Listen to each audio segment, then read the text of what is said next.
do you get customers on social media without spending any money? Yes, I know you've got lots of questions, and I've seen you taking so much action already. The videos in the Facebook group are spot on. They keep coming, they keep coming.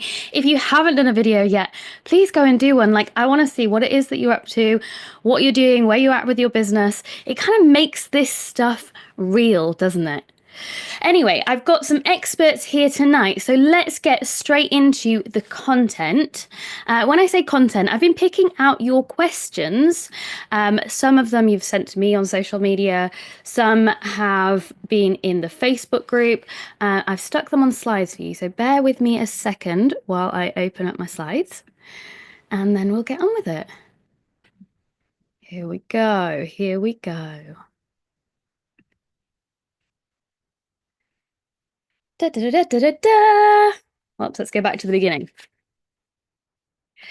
Okay, so I have the same disclaimer that I had last week, and the disclaimer is we might have some live demos in today's session. We'll see. There might be some live stuff where we go live on the internet. And when we're live on the internet, sometimes things happen.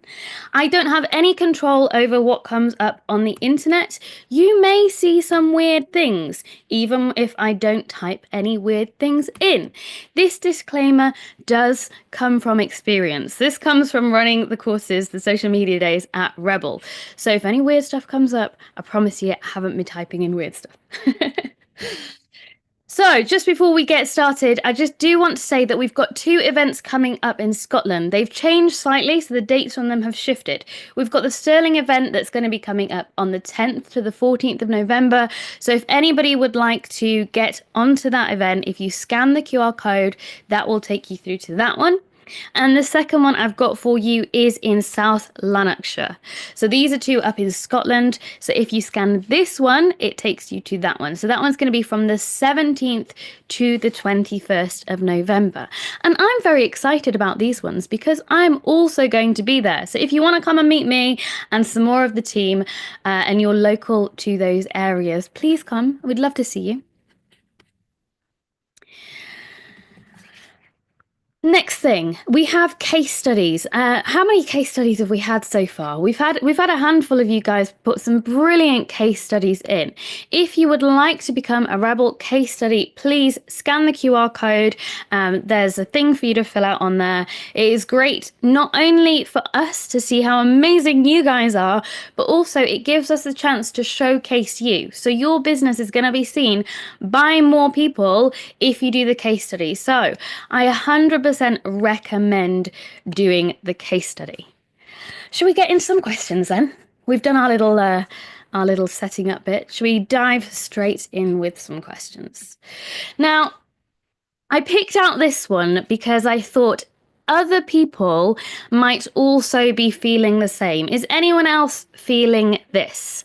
So has anybody been doing the challenge? Let me know in the chat. Have you been doing the 15 challenge? Oh, we've got yeses in here. The quick 15. Anybody else been doing the quick 15? Yes, got lots of yeses. Some no's. Carisa's trying. If you're on YouTube as well, let us know in the YouTube comments. Have you been doing the quick 15? If you don't know what that is, if you go back to the session before this one, the social media session, it's towards the end of the day and we talk about just using 15 minutes a day to do your social media. Okay, so Amy says, no, I can't work out what to post. Maybe Amy will come to that question straight after this one. So has anybody else been struggling with what to say to strangers on the internet? Anybody else been struggling with this? I know when I first started, not even for my own business, but when I first started doing a little bit of work with Rebel, which was almost 9 years ago now, I was like, there were only a couple of people at Rebel, so they were like, you can help us with the social media, can't you, Laura? And I remember sitting there with Rebel, it was called PopUp at the time, but with Rebel's social media in my hands. Firstly, why on earth did they leave me in charge of their social media? Secondly, what on earth was I going to post on there? I had no idea what I was doing. Like, how do you even talk to human beings online? What do you even say? Has anybody else been feeling that? You're like, I want to talk to people, but I have no idea what to say. Mary says, yes, no clue. Yeah, yeah, I thought there would be a few of you feeling this because I remember sitting there and feeling this as well. So I've put together a couple of things for you, some ideas to get you started with things that you can say to people on social media. So you could say things like this, like, hey, Sarah, I saw your post about burnout in your job. Totally relatable. Maybe like wait for a reply. And then you could say something like, I've been building a business that helps people to create side income from home. Have you ever looked into that kind of thing? Now, that does sound a bit salesy. Like this stuff does work, but for me, I'm like, it's a little bit salesy, that one, isn't it? So I've come up with some more as well. This is an example of one that someone else used on me the other day.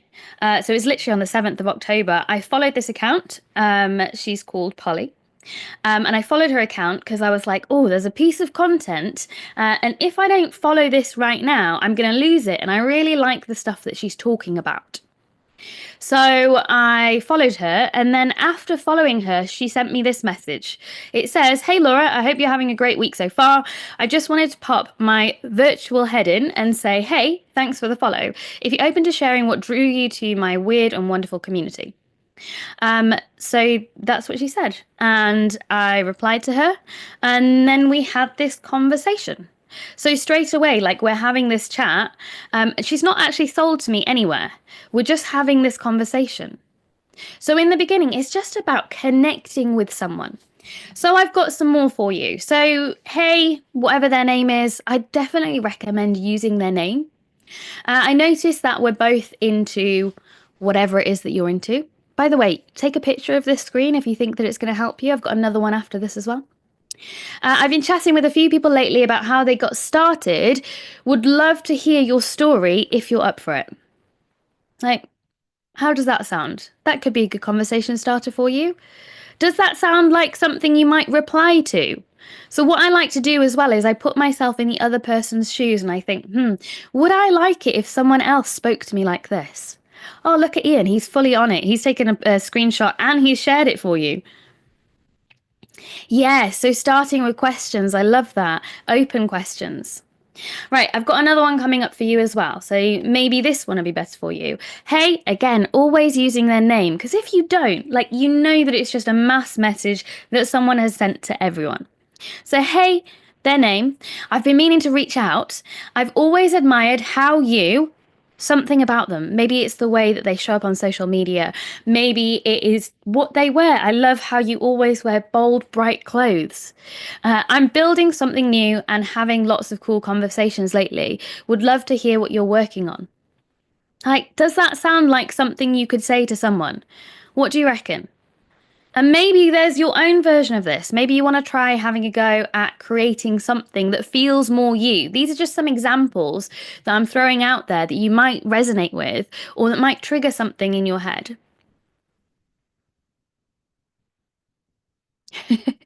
I like that. Anna says, the second one I don't like too much is a bit forcefully vibey. See, the second one, this one is probably more something that I would say.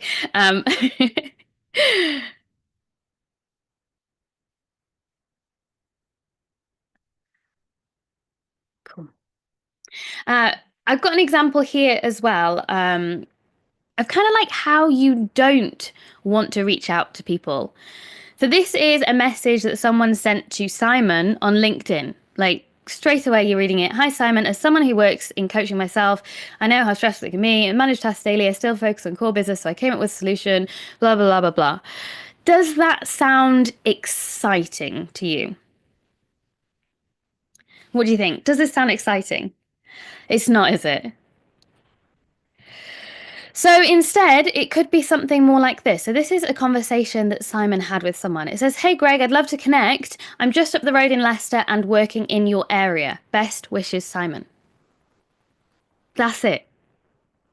There's no fluff, nothing. Just like, I'd love to connect. Remember, you're a person talking to another person. Like, that is it.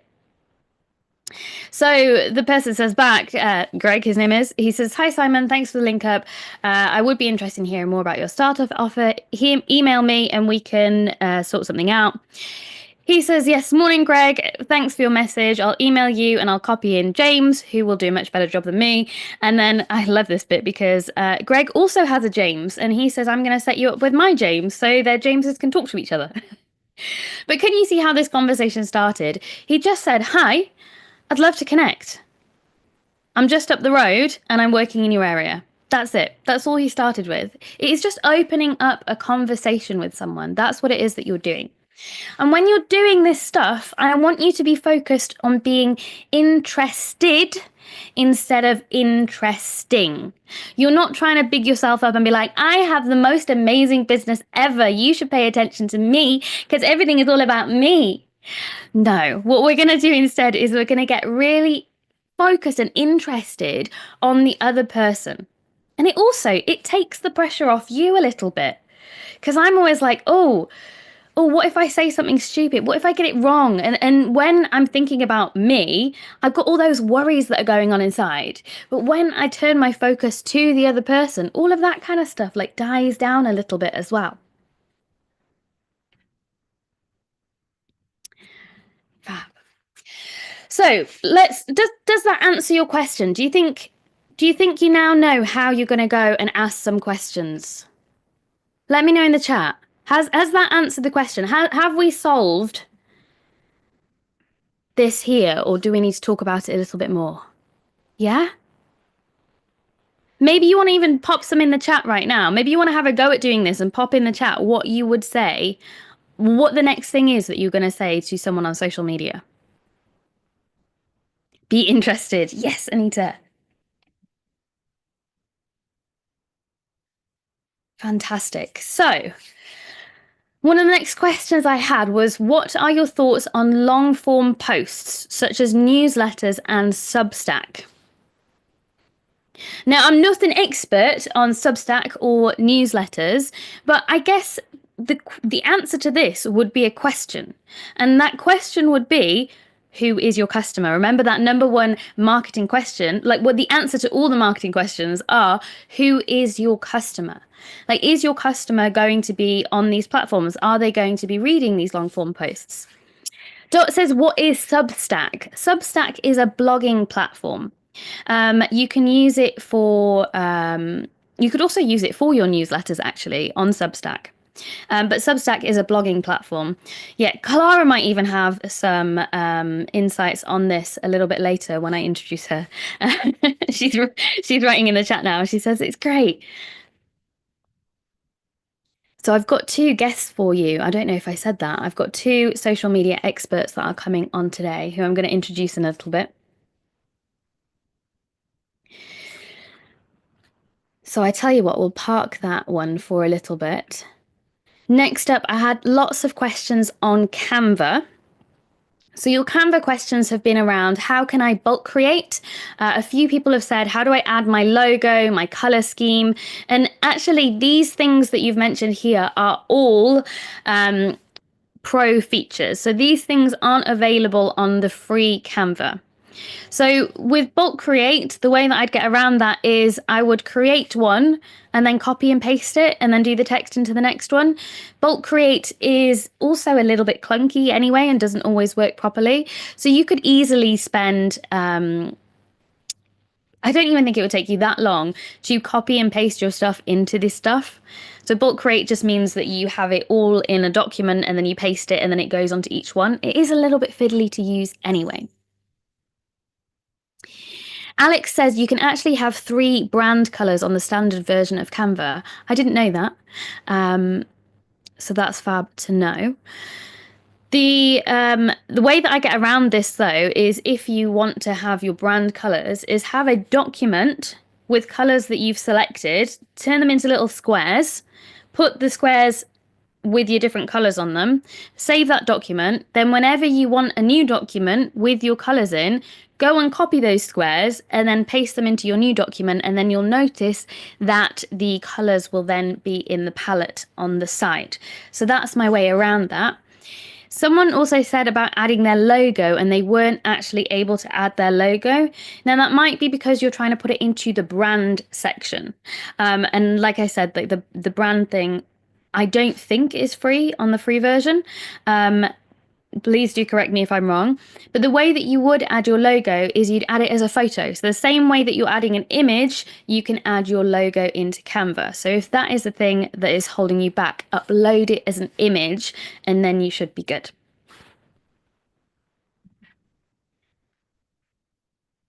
Yes, thanks for that, Alex. He says there are some features of the brand part that you can use, but it's very limited. Um, Cool. Any more Canva questions while we're on the topic of Canva? Is anyone else getting stuck with anything Canva related, creating content on Canva related, or website related? Let me know in the There's chat. a live one about Canva from Amanda on the Q&A. She's asking if she can use Canva a Canva website to include appointment bookings with calendars showing availability. Yes. So the way that you would do that is that from Amanda? Amanda, what is your business? Can you let me know what your business is, Amanda? Pop it in the chat.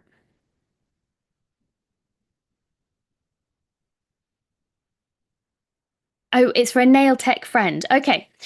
So what she could do is she can create a SumUp account, and in SumUp there is a booking system. In that booking system, she can put different kinds of like nails that she does, different prices, and all of that stuff. So the same way that we linked it to the button. So once she's created those different things in SumUp, she can get a link, and when she's got that link, she can link it to the button in Canva. So if you go back or tell her to go back and watch the one from Monday last week, we talk about it in there and we go over it even more in the Q&A from last week as well. Can you create a subscribe button? I tell you what, I will share a link on how to do that in the Facebook group. I will get on that because it's a little bit tricky and probably going to take me a little bit too long to show you right now. But yes, I will put that in the group. Anna, can you do me a favor? Can you write that down for me? Can you give me like a little list of things to do later? That would be fantastic. Okay, what else is in here?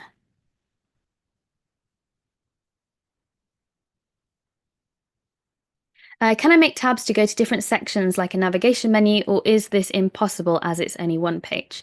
So you can do more than one page website on there now. I can't think of exactly where it is, whether it's at the top or the bottom. I think it's at the bottom, and you can actually have different pages on there. You can also use the buttons they're called I'm pretty sure they're called anchor buttons, where when you click on the button and instead of clicking it to a link, you can click it to a different part of the page. So the same way that you were clicking to go to another link, you can link it to the page. If you're still struggling with that though, Sarah, if you do a post in the Facebook group and tag me in it, I can show you how to do it.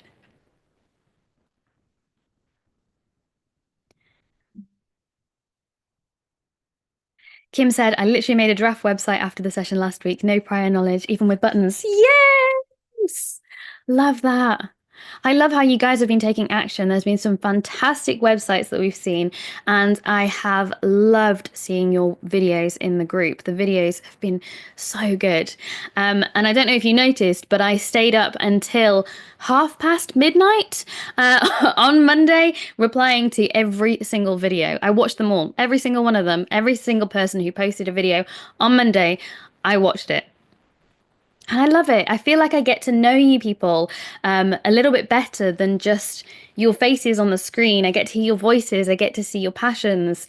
I just love it so much. Okay.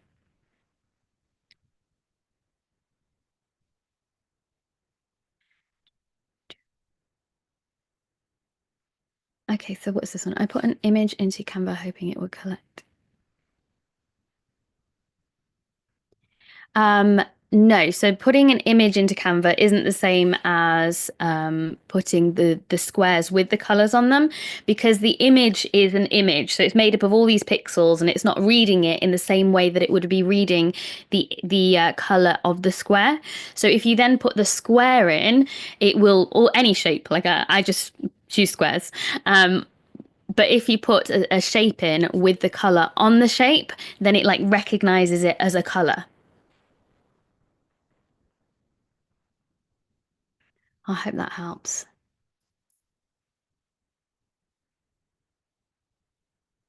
Is there any way to create a questionnaire in Canva?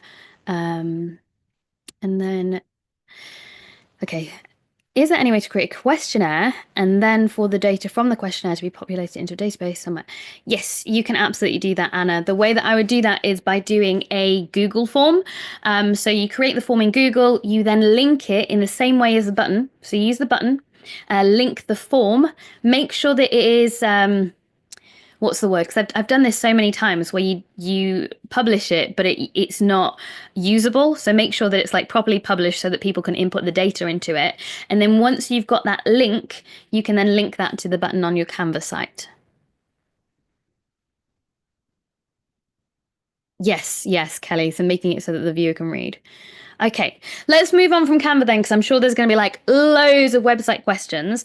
What I might do is put a website thread into the Facebook group so that if you have any website questions, we can answer them in there and I can answer them one at a time and help you out in the Facebook group. How does that sound? Yeah? Okay, let's move on then, because I want to get to my special guests. I'm very excited for this. So, next up, I've had lots of video questions, things like how to use captions, how to add text, and how to use CapCut. Now, these are quite big things to do. So, what I will do is, with the CapCut at least, I will find a video, maybe even make one for you and stick it into the Facebook group. On the how to add captions and add text, I think this was a question because someone else added captions and text to theirs. So it depends which platform you're using. If you're using something like, let me just get rid of this. If you're using something like Instagram, let me just quickly, whoops, I just took a picture of myself. I'm going to take a video of myself. I took a picture again. So I'm taking a video of myself right now so that I can demo to you. So I've taken that video, it is on Instagram, and you can see there are buttons at the top. And I've clicked on the text bit at the top, so there's like text bits, and you click them, and that's how you can add text.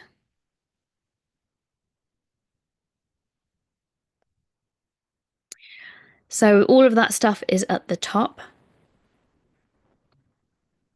And then if you want to add captions, that is also at the top. So I forgot how to add captions. It's been so long since I've done it. So there's like another button at the top up here that you press. It's kind of like got a little smiley face square thing. And then there's captions in there. And when you click it, it automatically generates them. So you don't actually have to put captions on yourself. It automatically generates them for you. It's going to be the same on Facebook. They've also got this on TikTok as well. So these platforms have got them built in for you. Now, Instagram has even got its own editing platform. So if you want to edit your videos, you can edit them in there.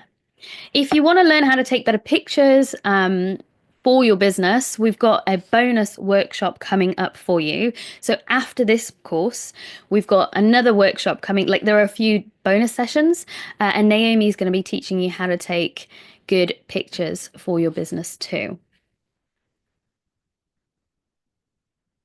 Cool. I just do my reels directly onto Insta and the standard captions. They're not brilliant, but they're done. Fantastic. I love that. And when you're starting out, you don't need to be making them look fancy. It's all about getting on there, getting recording, getting your stuff out there, it's going to be messy when you start. It's going to feel a bit like, oh, I don't really like that. But I know I keep saying it, you've got to be a bit shit to get better. Like we've got to get through that messy version to get good at the stuff that we're doing. Yeah, CapCut Cut is an app. Caroline says there's also a desktop version of CapCut, which is what she uses because it's on the desktop, so it's bigger and it's easy to use. And it's free as well, so it is free.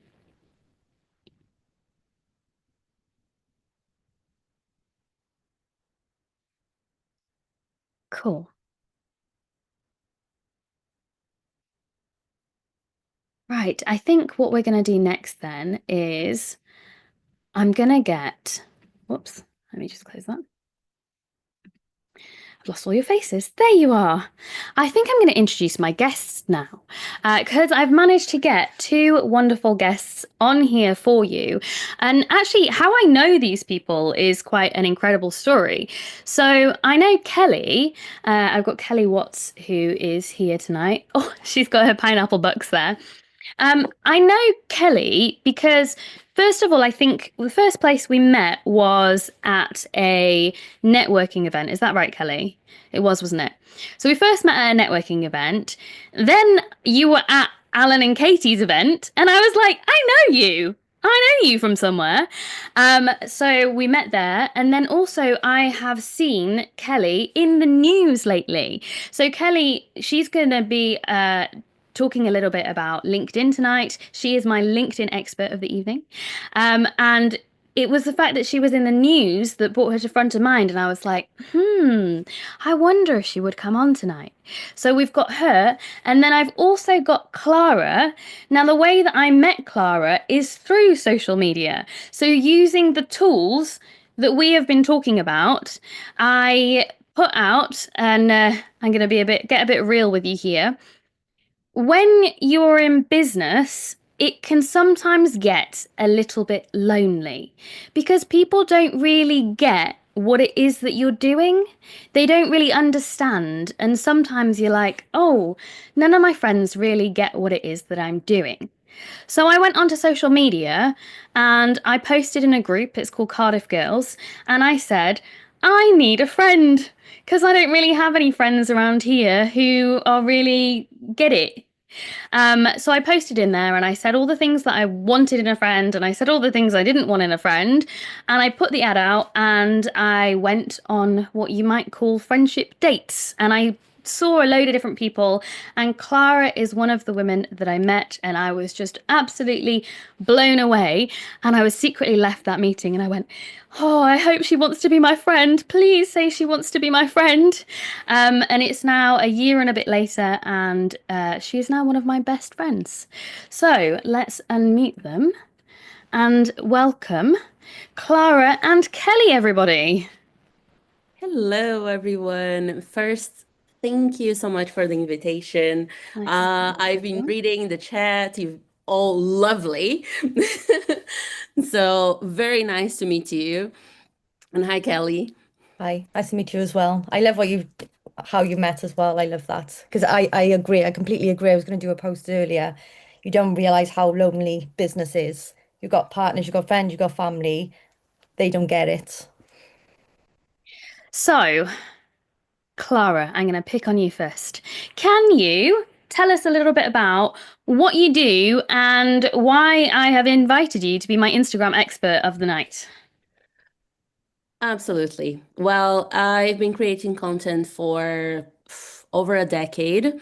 I reach 5 million people monthly organically on Instagram.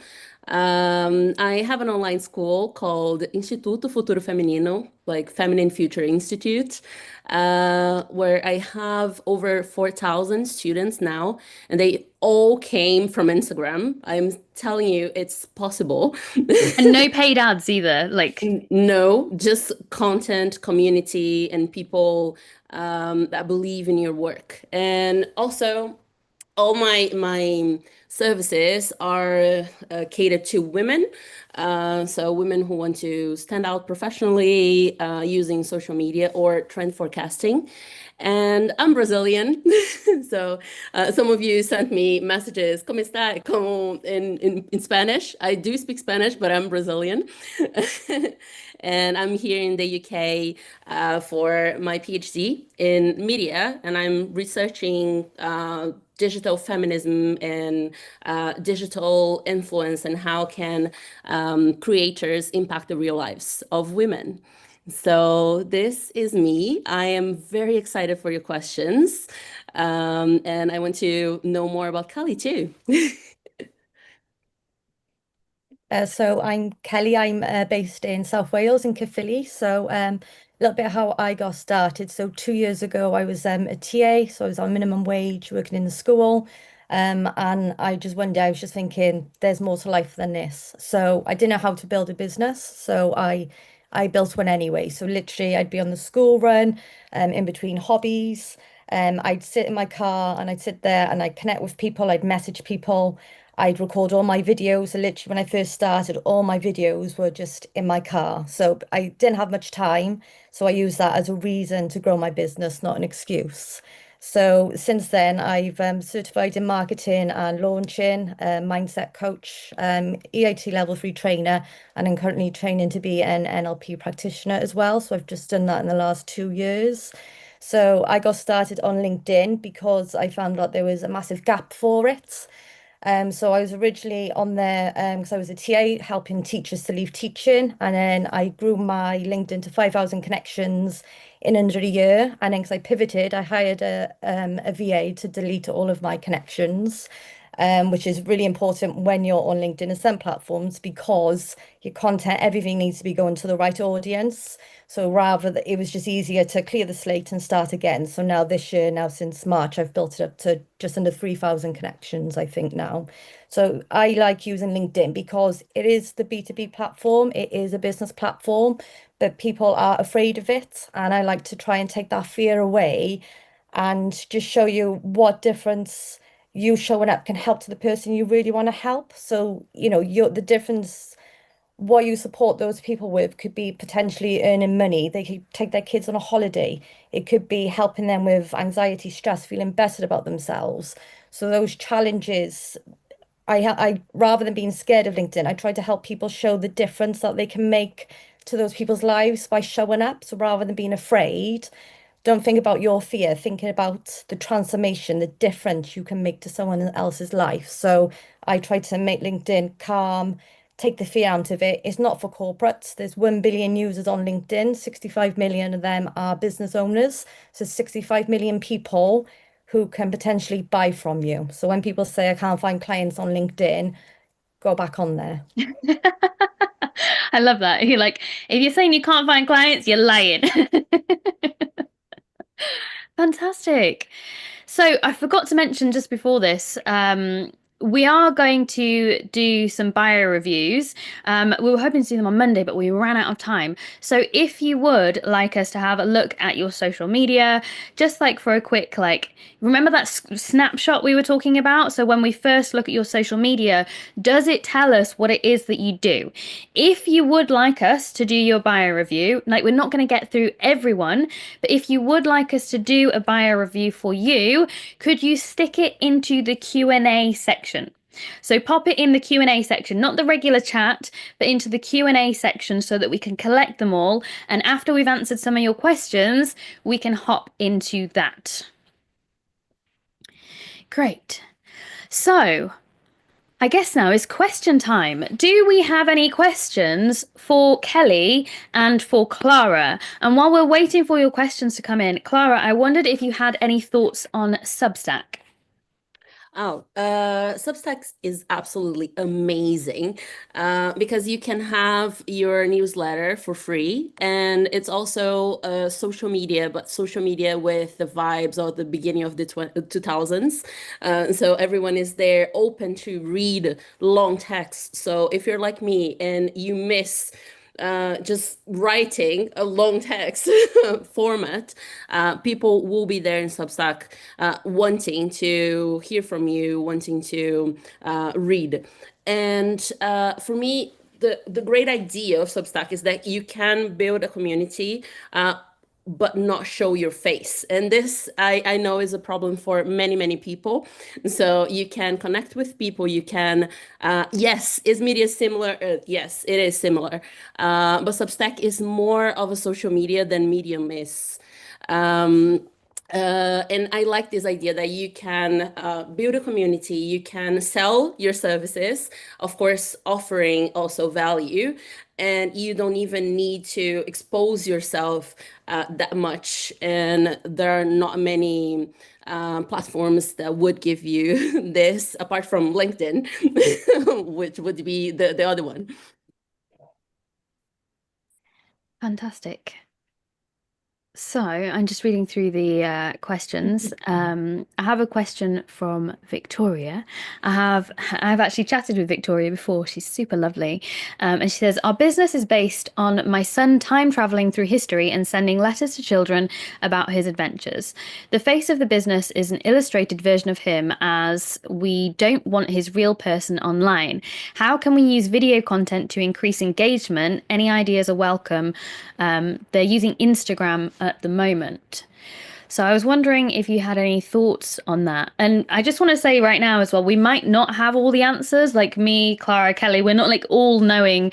But what we do have is like a collective knowledge of like being online and having a go.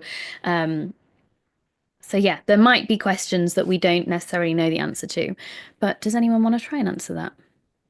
I have a few suggestions. I think the first one is trying to find your format. So I suggested this to Laura as well. It's something that I always say, like social media will get easier, Instagram will get easier if you find a format that works for your community and for your niche. And how do you find it? Is it magical? No. You will need to test different beginnings of the video, different visual hooks, different ways to tell stories. Like you're saying something connected to time traveling. This is interesting. Tell me the story. And this story needs to be told visually as well, because something there is a problem with videos is that sometimes people want to just talk to the camera, and this can work, but mostly if you want the video to engage, you need to start with something visually interesting. Then the people will stop to listen to the rest of the story. Another thing that I can suggest is trying out different captions, different ways to put your titles. So what if I start with a question, with a why? What if I start with something that I don't believe, and then people will be like, no, I don't believe this. And then you explain why you don't believe this. Or something that is visually a before and after. So like before the service that you're offering, and after the result, the success, and make people believe that they can go through this journey with you in a way. And I just absolutely love the idea of sending letters to children. Let's show this visually, like the letters, and maybe people receiving them, the emotion. Why did you start this? Like sometimes the businesses just start with the message, but they don't explain the context. Like I need to understand why you're doing this. When did it start? Why? How? And how can it impact my life? So those are some suggestions that you should just test, and find one specific format that you can repeat. because then when you get there, it's amazing because you don't need to think every single time that you're posting a content. Like for me, for example, I have a few fixed formats that I post every single week. And they work every single time because I have the same community. And I'm talking about happy news to navigate the end of the world, thinking about a feminine future that is better for, well, all women and other people. And then I needed to test this format to then understand that my community always likes this specific type of post. Did I help? I think so. Victoria said thank you, and she said yes. Fantastic. Can I Okay. add that just to that quickly? Like I said, I was on LinkedIn training teachers, and I have 5,000 connections, which are all in the education sector. So I do think you would do really well on LinkedIn as well, because there's so many people in the education sector sharing. So I think that would go really well on there, because obviously the schools would and probably understand it better, and I think it's connected differently, slightly, like whereas Instagram is very visual, obviously LinkedIn is more sort of written as well. But I think it could, there's so many education people from the education sector on LinkedIn. I think it would do really well because everyone thinks LinkedIn is selling posts. Storytelling and personal posts get more traction, and because you're telling a story, um, and you're sharing the story, I think it would do really well because you could do the newsletter as well. And you can just subscribe to you can just connect with so many people in the education sector around the world as well. And on LinkedIn, you can actually search for the industry, the people, the town, the country. It's so specific who you can search for, as opposed to like Instagram, Facebook, other platforms. You need to know the name of the person. On LinkedIn, you don't. You've got those search filters, and then with LinkedIn, as you're connecting, it'll automatically say, right, you're trying to connect with teachers, education. It'll automatically bring those connections for you to connect with. You'll train it for who you want to connect with, and it'll automatically bring them in your world and show you in the feeds of people who are connected to your first and second connections as well. So it creates like a ripple effect, but I think it would do really well on there as well. Some really interesting thoughts there. I have a question for the both of you, actually. So I want to know from Clara about Instagram and Kelly, LinkedIn. So if I just had 15 minutes a day, because we are all busy business people here, like we have lives. This is about creating something. Like I don't want to be on social media all day, every single day. So if I just had 15 minutes every day to put into Instagram or LinkedIn, what would you recommend doing? What would be like the most important, most impactful thing that I could do in 15 minutes a day? I'm going to say commenting, because it's all about the visibility. So you could do 3 posts a day, but if you're not commenting, if you're not building connections, making relationships, it's not going to get seen by anyone. So like 2 posts this week I've commented on, they've both had over 250 impressions. So my comment has appeared in 500 posts this week just by commenting on 2 posts. So it just goes to show that's more powerful than trying to do 3, 4 posts a day. The commenting is more, I feel is more important, especially with the visibility side. And I rather than posting for the sake of it, which we can get in the habit of doing, you're better off just spending that time commenting or connecting rather than trying to think of a post on the spot just to be visible, because that'll just sink and is irrelevant, and it doesn't really add much to it. I don't know what you think, Clara. I think it's super interesting because LinkedIn is completely different from Instagram, completely different. How would I use my 15 minutes? I would post my schedule of the day, basically what I've done professionally. And then this sometimes opens conversations for people asking, oh, how do you work? How can I be your client? And I've received quite a few like new students because I posted what I was doing for other students, for other mentees. So I would use stories if I had at least 100 people.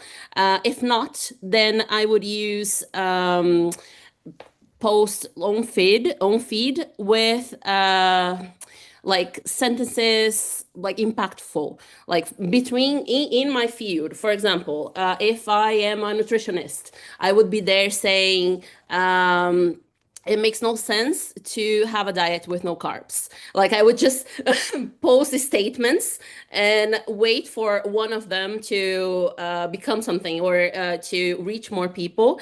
And then I would create more content about this specific statement, because then I would know that when I invested more time than 15 minutes, it would give more results, because I already shared the idea and people already connected with it. But of course, if it's only a statement in 15 minutes, it's possible. So I would use these two ways. If I were like only in the beginning, no followers whatsoever, I would do this. And if I had a little bit more followers, then I would do the schedule of the day. Like, I have an example of Clara's schedule of the day. So this is like a schedule that she posts in her stories, and she says what she's been up to. But how is telling people what you've been doing? How does that get you customers? because people will then get curious. Like curiosity is what we want from them on social media. They will be like, oh, that's how she does it, or she's working with this specific client, or I didn't even know she was selling this course or service or product. It's basically a way of presenting your work without necessarily reaching out to people. Hey, how are you? This is what I'm selling. This is what I do. Are you interested in my work? So I think it's a smart way to create your own content in your universe and invite people to understand you more as a personal brand. And we are all personal brands, but with 15 minutes, 15 minutes every single day. Fantastic answers, both of them, absolutely brilliant. My next question for you would be, if I'm starting out from scratch, like I've got no connections on LinkedIn, I've got no followers on Instagram, like I have literally just created my account, what do you reckon would be the first thing that I should do? What do you think the first thing I do should be? Who wants to go first, Kelly or Clara? Should we do rock, paper, scissors? I don't know, I can go. I was just waiting if she was going to talk.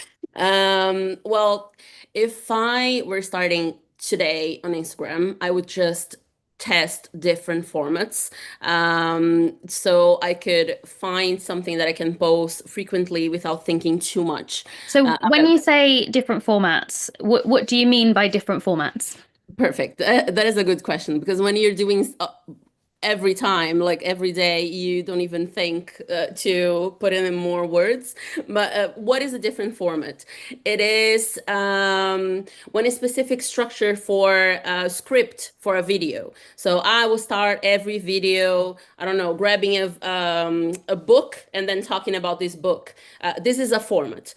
Or no, I will do a carousel that is telling a story about a client, and then it starts here and it goes from there. Like, for example, she went from one client to 200 in 6 months using this. This is another format. So I'm talking about pieces of content that are structured in a way that you can repeat. So you can tell the story of 10 different clients. You can comment about, I don't know, 10 books using the same structure. Is it carousel, a video, or image? You can use both.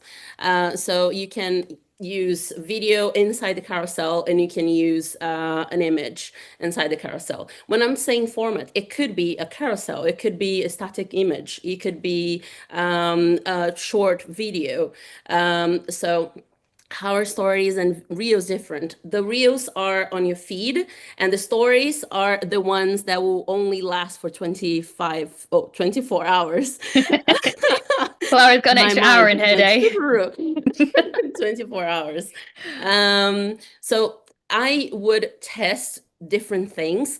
And I'm telling you, as someone who's been creating for over a decade, that it is a good time to be testing new things and starting on Instagram, because the algorithm changed recently to show your content to more people who don't follow you. So you have more opportunities to get to people who are not your followers. And just understand that if you don't have followers, there's no problem. It's not a problem. It's just an opportunity for you to test it out without feeling shy or, oh my gosh, my family or my friends will say this or that.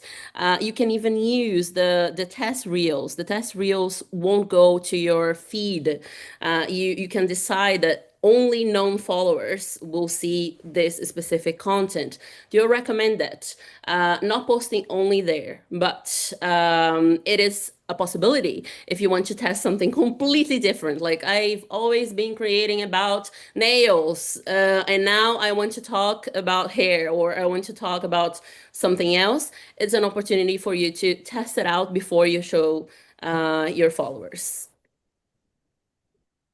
Brilliant answer. So Clara actually gave me that advice recently about test reels, and I started using test reels. And before that, I was getting like hardly any views on anything, and now all of a sudden I'm getting over 1,000 views on things. But I do want you to remember as well, like views don't equal sales. Like it's what we do after that and how we connect with the people that's actually going to get us over the line. These things that we're talking about now are going to get you in front of people. So Lindsay says, what is a test reel? A test reel is a new feature on Instagram that means that you can send a reel and it not go to your Instagram page, but it will go to let me have a look. So if I click on the Reels tab, so I'm on my Instagram and I've clicked on the Reels tab, which is this one here. And you can see the first one isn't actually a reel. It says trial and draft reels, or drafts and trial. I'm reading it backwards. And then if you click on that, a little thing pops up and you can click on trial reels. And I can actually show you. These are reels that I have been testing. So these reels here aren't seen by my followers. So my followers probably won't see them. Now and again, one gets through. But what this gives me the chance to do is to test it to see if other people like it or not. But what it also does is it pushes it out to people who don't usually see your content. So if you are noticing that your reels are only going to your 2 followers, you're getting 2 views and it's that your 2 followers, then this can help you get it out to new people. So that's what that feature is for. If you are testing doing videos on your Instagram, I do recommend it. Lindsay has a question that I would like to answer. Like she's saying, oh, this sounds very influencer based rather than if you're just a business. Bit confused.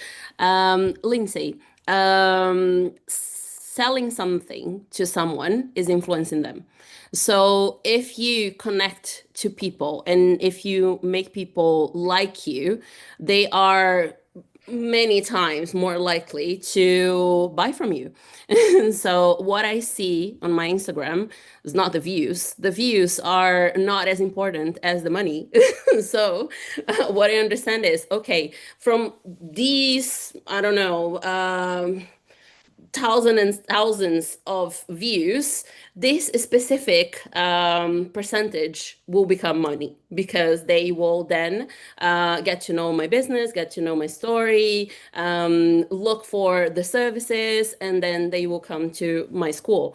So all the 4,000 students that I have now coming from Instagram, they started as views. They started as like people just interested in the content, interested in my story, interested in my points of view, and then they become something more. Fantastic. And I do want to remind you guys, like, do you remember what we said about this being a buffet course? Like, you're not going to want to eat all the food at a buffet. I want you to take the pieces of information that are right for you. Have a go at using this stuff. You might be listening to this right now and going, I'm really confused, but you don't even want to use Instagram for your business. And you're sat here going, like, how do I do trial reels? And you have no interest in using Instagram at all. So this piece of information isn't necessarily for you. So take what you need from this stuff here today. Fantastic answers there, and some great nuggets of wisdom. I've forgotten what the initial question was. So the question was, if I was starting out today with no connections, no followers. So Kelly, this one is for you. If I was starting with no connections, what would be the first thing I would do on LinkedIn? So focus on building your brand because obviously you're brand new. You're not going to do a few posts and people are going to say, yes, I want to work with you today.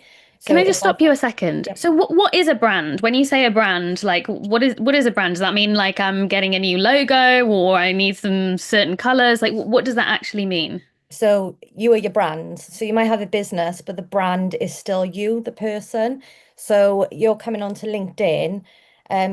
So I talk about a little bit about the profiles. You can have a business profile on LinkedIn and you can have a personal profile. The personal profile will always do better. If you look at Richard Branson, if you look at Stephen Bartlett, they have more followers than Virgin and everything else because people follow people.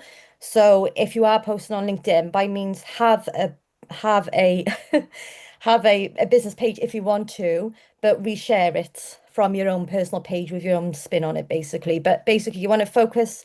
You've turned up. So for example, if we wanted to buy something, first thing we're going to do is look on Amazon. We're going to look at it. We're going to look at the reviews. We know Amazon. We're going to read the reviews. Great, that's what I need. I'm going to buy it. We already know Amazon. We've checked the reviews. So it's the same. They've got that trusted brand. Everyone knows what Amazon is. They know what the service is. It's the same for us. People need to know us. So when people buy, they need to know, like, and trust us before we buy. So when we start posting, um, as we're posting, people are getting to know us, they're getting to know you, you're getting to know your values. So with your posts, what you want to be doing is bringing in the people in your world, your ideal clients that you want to connect. And at the same time, it's also pushing away the people you don't want to work with because when we start in business, we've got a habit of we'll work with anyone. And that's a very bad habit to get out of because it can drain your energy. There's no point having money or a client just for the sake of it. No is a complete sentence. It's up to you who you choose to work with. But even when I work with people now, I'll say to them, they'll come in my workshops or I'll help them with their LinkedIn. The first thing I say is focus the next 90 days on building your brand, letting people know who you are. And with your content, you're going to attract people. So that's going to be stories about you, where you started, about your business. Then the educational post, thought leaderships, that's going to nurture people down through the buyer's journey. And then your testimonials. If you haven't got testimonials, you are your own testimonial. Don't be afraid to share that.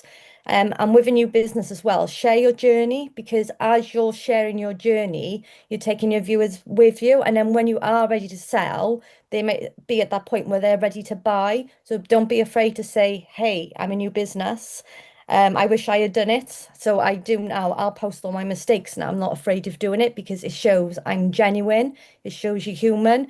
And the most important thing on LinkedIn or on all platforms is to be you. So just say as you would say, as if you're having a conversation with a friend. But I would focus on people don't know you, they don't like you, and they don't trust you yet. So you need to get them for that before they're going to buy with you. So just focus on this is me, this is who I am, building those relationships, doing those comments, getting visible. And with your business, no matter what platform you're on, it will take time and people don't give it that time. It is a long game. You have got to wait and test things as well. And you learn as you go along as well. But it would be focusing on building your brand. This is me, what I stand for, what I sell. You might have to do lots of free or cheap stuff at the beginning to get testimonials, get as many of them as you can as you go along because they'll help you learn. And those testimonials are going to help you share with the trust factor. People need that to move them to convert to buy from you.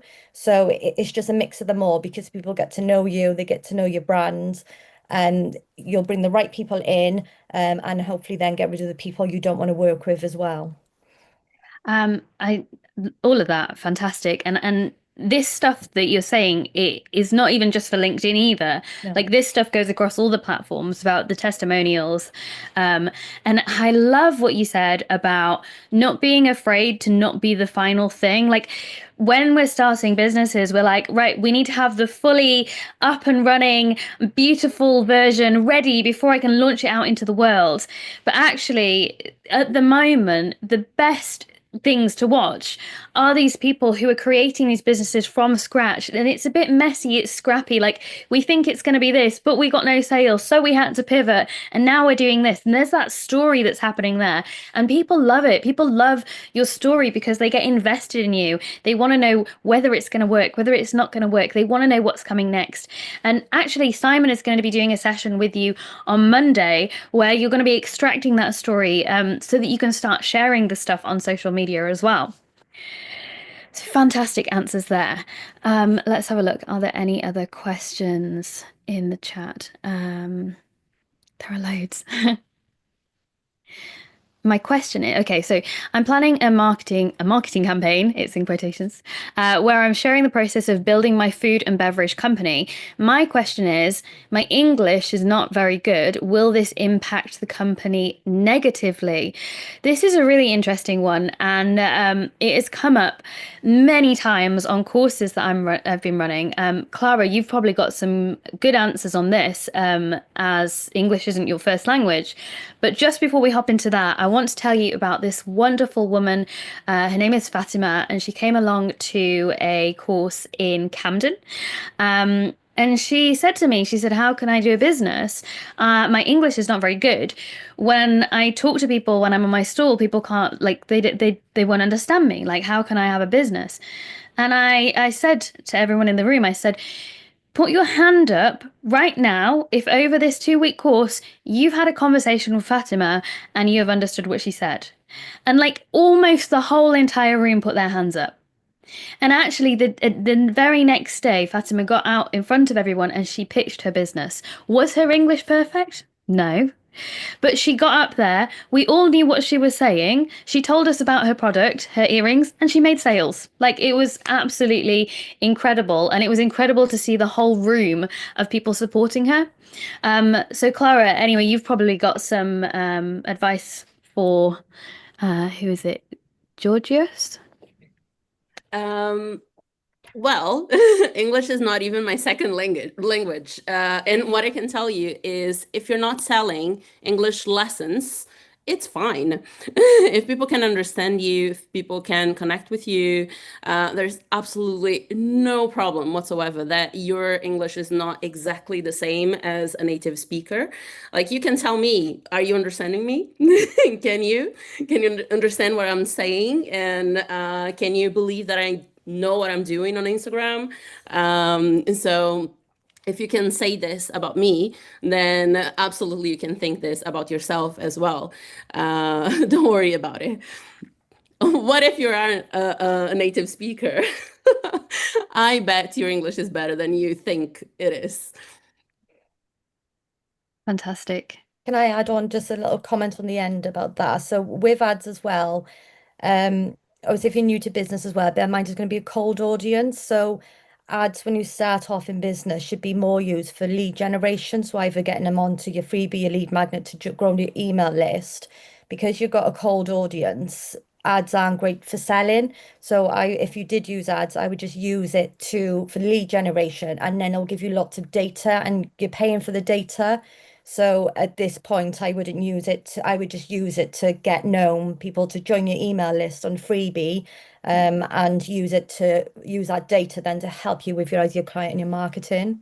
So here at Rebel, we don't recommend ads because we say do everything for free to begin with. But if later on, when you've got money coming in, you want to have a go at this stuff, you can do that, absolutely. But it's better off getting your stuff out there and figuring out like who actually wants this stuff first, because you're not going to know to be able to do your ads. Like, how do you target your ads if you don't know who your customer is yet? So use this time for like experimenting, putting stuff out there, see who engages with it, and connecting with your audience.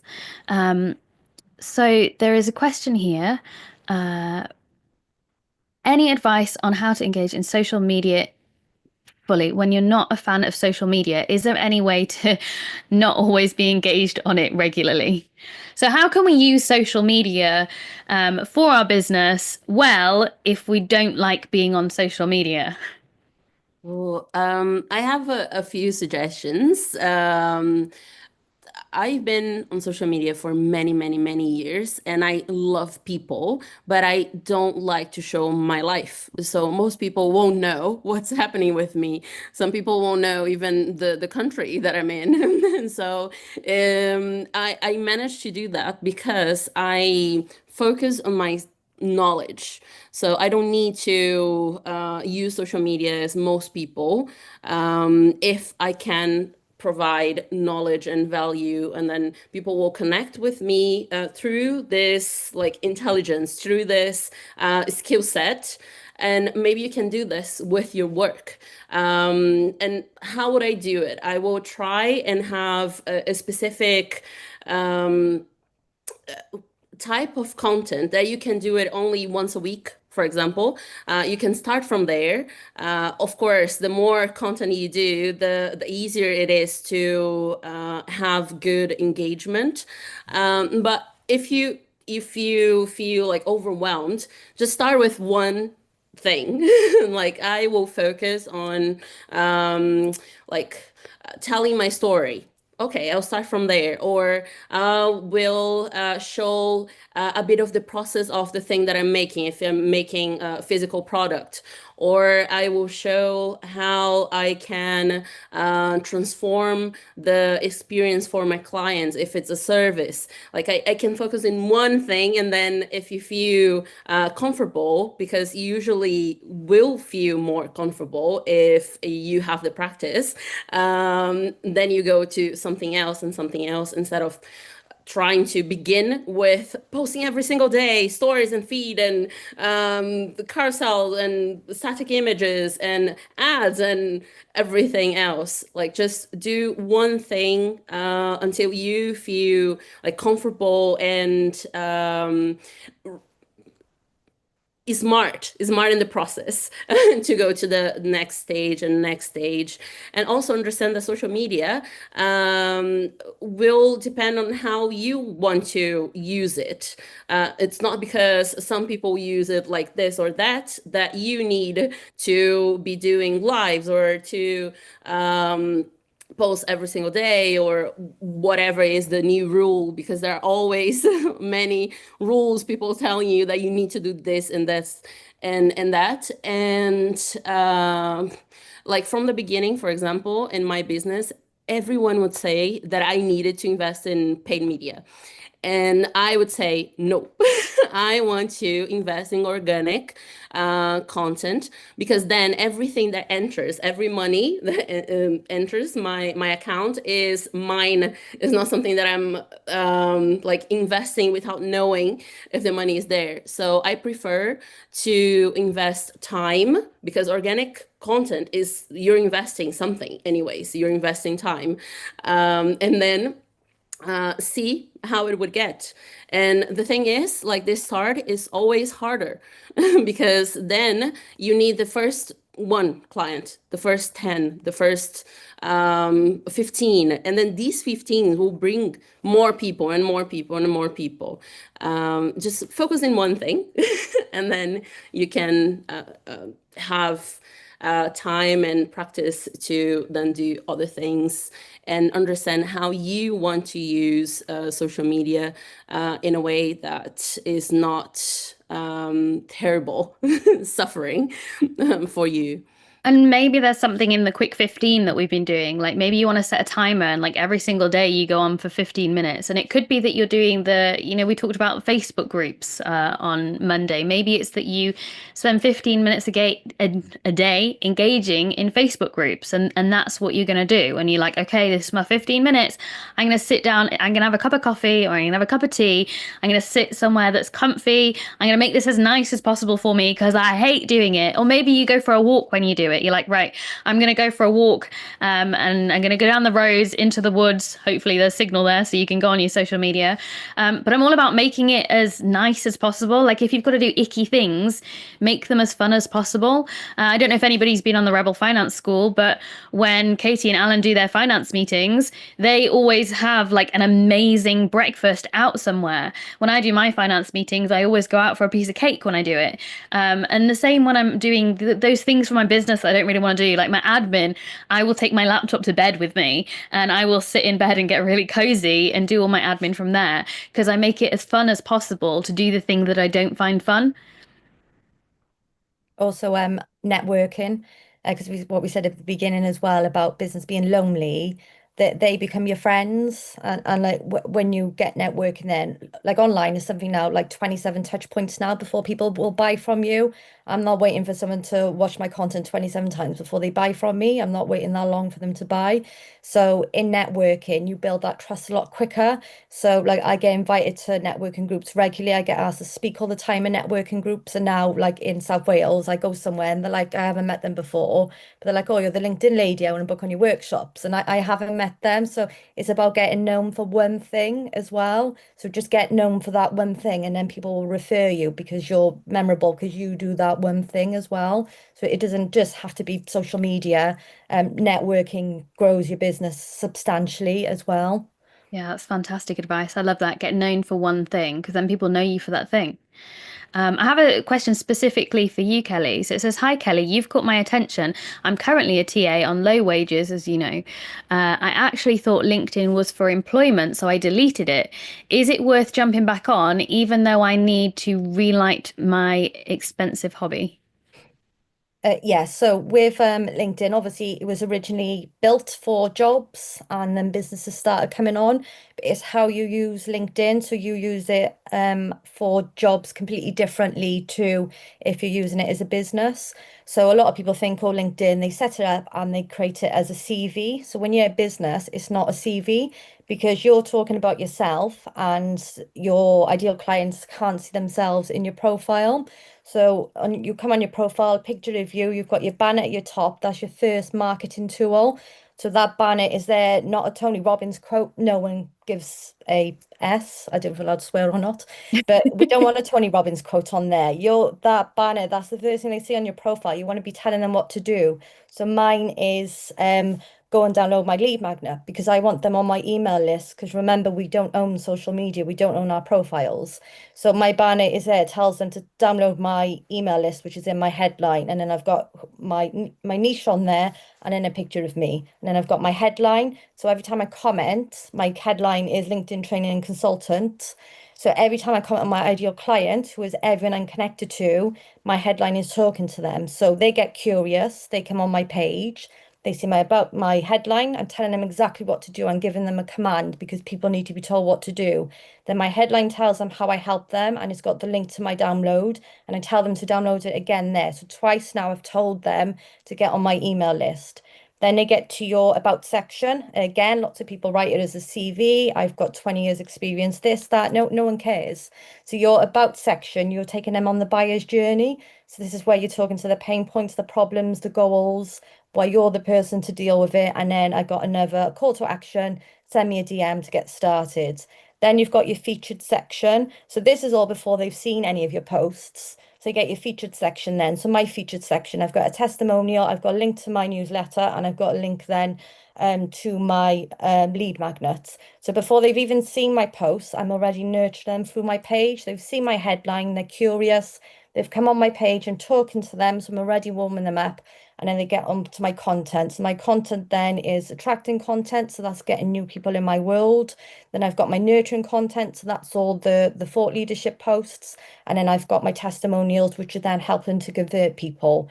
And then everyone I connect with, then I start conversations with because no one buys monetize unless you've got a relationship. So that's how you use LinkedIn as a business. So it's nothing at all to do with me on there. On the bottom of your LinkedIn then as well, you've got your recommendations. So then you've got all your testimonials there on your page, people saying you've worked with them, you can do the job. So it's all there on your page, everything that you can do. It's nothing at all about me. It's all about my ideal clients. So if you're looking for a job or if you wanted to change careers on LinkedIn, because LinkedIn is SEO, search engine optimization, it's all dependent on what you write. So LinkedIn is actually Google indexed as well. So the first line of a headline in your about section, they will get you Google indexed. So if you Google LinkedIn training South Wales, I'm top of Google, and AI's even got my picture, my profile there, because it's Google indexed. So I'm above other people's websites on Google. And if you're using it as a job, then like I said, because it is SEO, if, for example, you're a teacher and you want to change careers, you need to change everything to do with education. So you would swap the words rather than education, you would change it to project management, coaching, all those transferable skills. You take them out your profile, and then you'll get found for jobs which you're looking for, not the ones you don't want. So, like I said, it's the same with your SEO. LinkedIn is searchable, so it's all keywords. So it's really important to use those keywords in your content then as well and from your profile, because you'll come up faster in searches as well.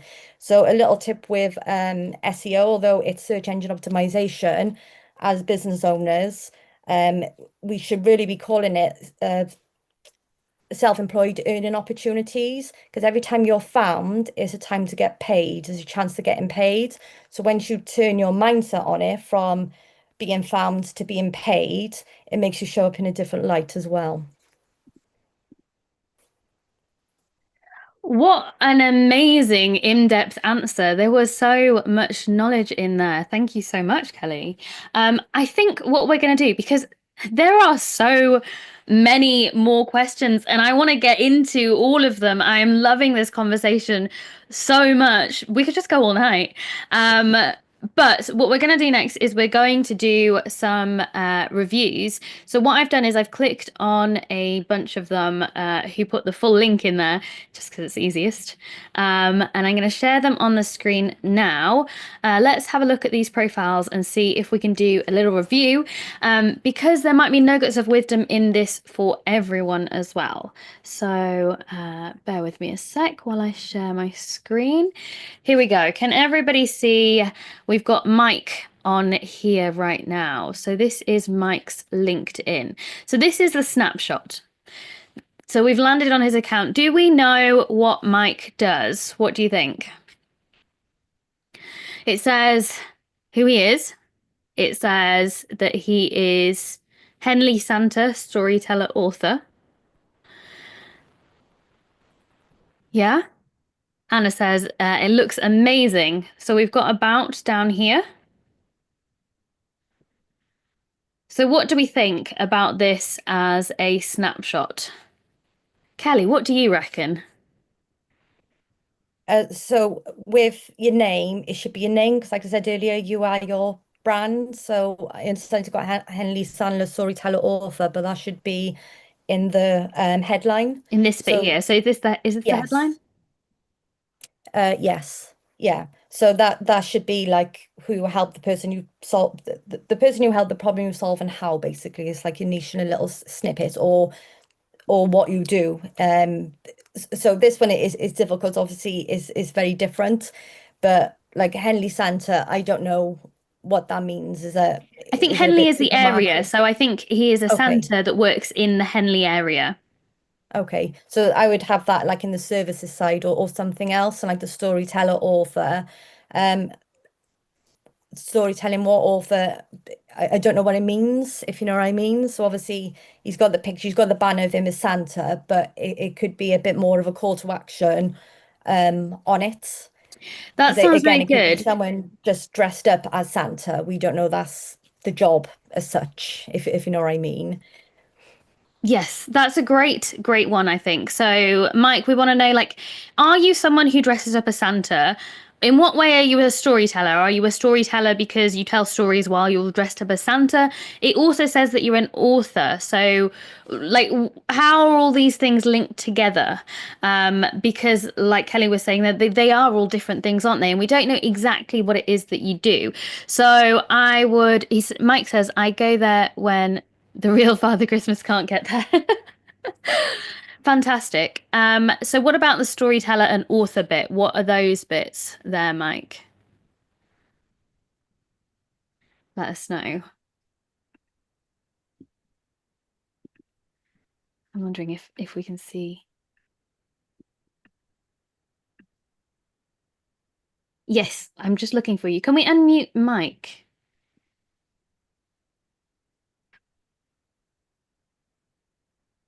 I don't know where he is.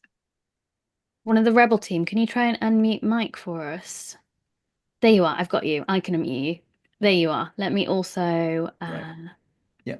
I've worked 40 years standing in for Father Christmas, and as part of my home visits, because a lot of the work I do is going to children in their homes, particularly children with ADHD or autism, where going to the grotto is quite a trial. I tell stories, and over the years, telling stories as Father Christmas, grown-ups have said, "Oh, your stories are so good; they should be in a book." And so I've published the 3 most popular stories in books, which I give out as part of my visit to families. I give the families a gift of one of my books because it's a nice personal touch, and it's got my picture on the back. So if they want another Santa next year, makes it more difficult, doesn't it, not to use me? That's a cynicism that I don't really feel. I love So this. that's why, and as you say, I'm the Henley Santa because I pick up a lot of business in the Henley area because I am the Henley Santa. So anyone in Henley who's looking for a Santa says Santa near me, and poof, here's the Henley Santa. Love that. So straight away I was thinking the storytelling Santa, like that's who you are. The story-selling Santa of Henley. Love it. So it's good to get to know who you are. So it says that you're an author as well. So did you say, sorry, I was so focused on something that was going on over here. Did you say you actually wrote books for the children as well? Yes, I've self-published 3 children's books, Santa's Adventure. So it's Santa and the Gingerbread Man, written as Henley Santa, and Santa and the Lighthouse, and then a really beautiful retelling of a Punjab a tale of Atul's Wonderful Christmas, where a little boy desperate for a dog, and I promise he's going to get a dog, which I never do. I never make promises. But there's a big flood because Punjab does flood a lot, and the dog's washed away, and all I've got for him is an old drumstick. And then the story is how he keeps doing kind acts, and as a result of which he winds up, it's not going to come as a shock, I'm afraid, getting the dog.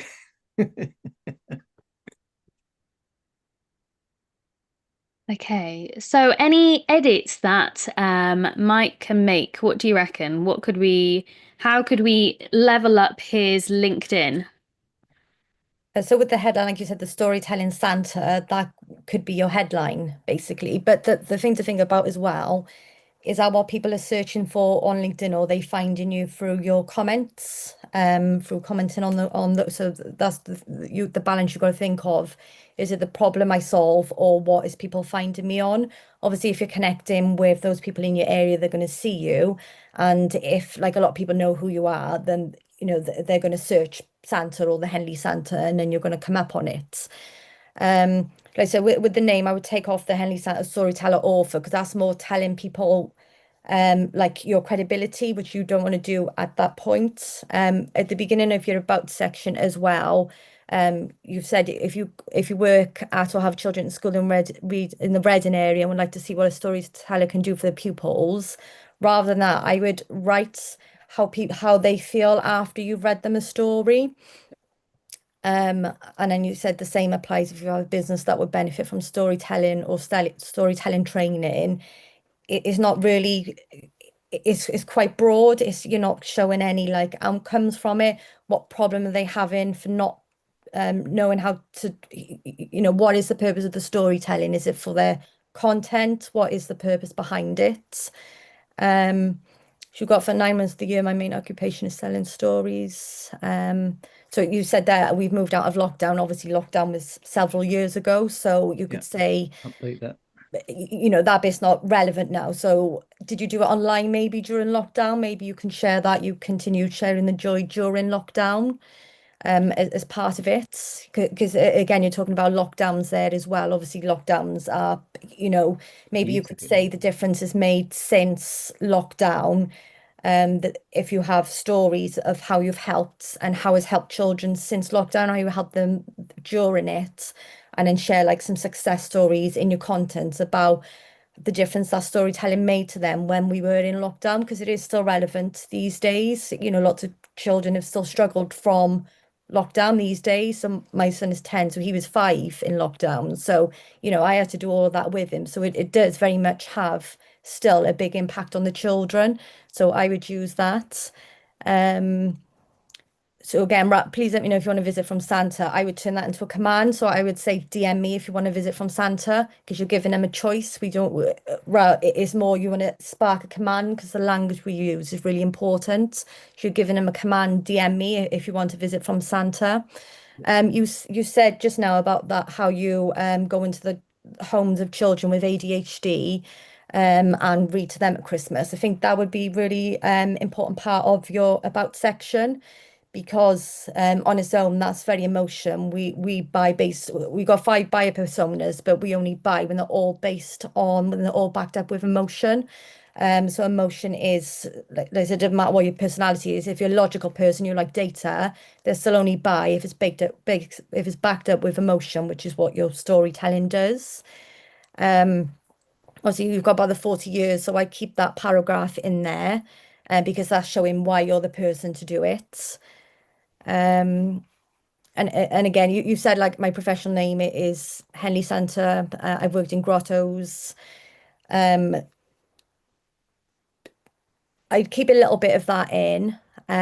She got parents and grandparents on home visits tell me I've got telling stories. I would again focus more on the outcome of the story of when you've read to children, in the outcome, especially like I said, those with the ADHD, those from the schools as well. So I would just turn it more into like the problem people have, the pain points, the goal, why you're the person to do it, a little bit about the stories that you've said, and then that call to action at the end then would be DM me for a visit from Santa for XYZ, the goal that they're aiming for. So you've got that outcome on the end with the result that they're going to get.